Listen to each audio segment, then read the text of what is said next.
दादा तसे अत्यंत चांगले आहेत, आमच्याबरोबर केंद्र आणि राज्यामध्ये जोडलेले आहेत। या निवडणुकीमध्ये त्यांच्या पायाखालची वाळू सरकलेली आहे, त्यामुळे काय करावं असं कोणत्या तरी मी विचारणार आहे की बाबा कोणत्या एजन्सीजने हा सल्ला दिला।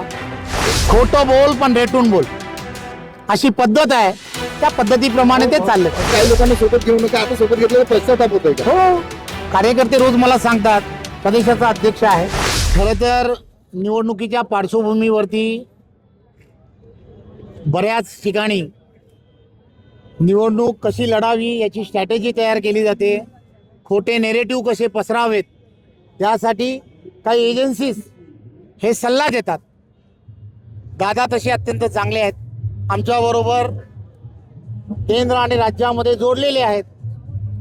या निवडणुकीमध्ये त्यांच्या पायाखालची वाळू सरकलेली आहे, त्यामुळे काय करावं असं कोणत्या तरी मी विचारणार आहे की बाबा कोणत्या एजन्सीजने हा सल्ला दिला। कारण हे एजन्सीजनी सांगितल्याशिवाय असा खोटे आरोप जे आहेत ते करणार नाहीत, त्यामुळे हे सर्व आरोप हे खोटे आहेत। देशाचे पंतप्रधान नरेंद्र मोदीजी यांच्या नेतृत्वात आणि आदरणीय देवेंद्रजी महाराष्ट्राचे लोकप्रिय असे मुख्यमंत्री यांच्या नेतृत्वात या निवडणुका होत आहेत।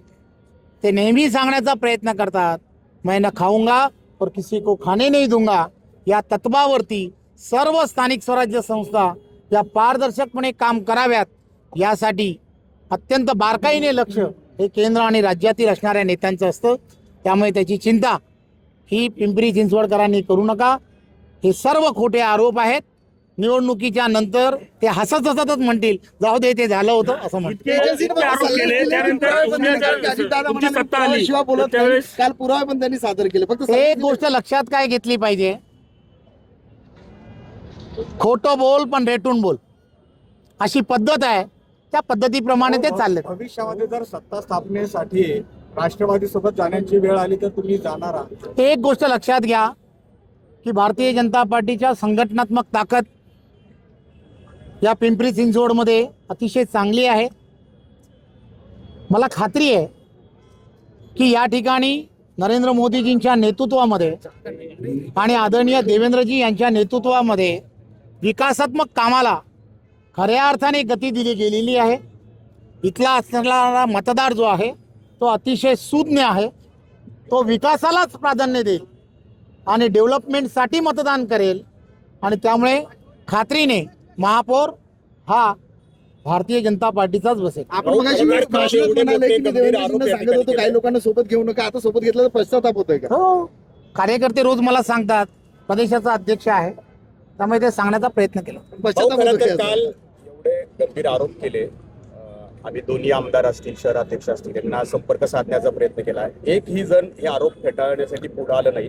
आज तुम्हालाच या ठिकाणी यावं लागलं। खरं तर लढाई नाही, असं नाहीये। दोन गोष्ट फार महत्वाची असतात की आपण मीडियामध्ये आहात, मीडिया कोणाचे बद्दल दखल घेतं हे आपल्याला सर्वांना माहीत आहे। त्यामुळे एवढा मोठा माणूस ज्यावेळेला आरोप करतो त्यावेळेला त्याच्या लेवलवरच्या असणाऱ्या कोणीतरी येऊन बोलावं असं अपेक्षित आहे। हे भारतीय जनता पार्टी शिस्तीची पार्टी आहे, कोणी आरोप केले तर त्याचं उत्तर कोणी द्यावं या संदर्भामध्ये काही ताळतंत्र किंवा आम्ही काही नियम ठेवलेले आहेत, त्यामुळे त्या नियमाप्रमाणे आम्ही काम करतो। 70,000 कोटीचा घोटाळ्याचा आरोप माझ्यावर आहे आणि ज्यांनी माझ्यावर आरोप केला मी त्यांच्यासोबतच सत्तेमध्ये आहे असं म्हणून डिवचण्याचा प्रयत्न अजित पवारांनी केला आपल्या नेत्यांनी। खरं तर मी म्हटलं ज्या एजन्सीजनी त्यांना हे सांगितलं आहे, आणि अजित पवार म्हणले की मी तेच म्हणतोय एवढ्या दिवसात ते असं कधी म्हणाले नाहीत। कालच म्हणाले, नवीन एजन्सी आहे, थोडीशी त्यांना माहिती थोडीशी कमी असेल असं मला वाटतं। त्यामुळे नक्कीच त्या संदर्भात काय करावं किंवा काय नाही आरोपाचं त्यांनीच स्वतः मान्य केली की त्यांच्यावर तो आरोप आहे। साहेब तुम्हीच हे प्रसिद्ध करा, बाकी आम्ही काय सांगावं। तुमच्या धन्यवाद। पक्षाचे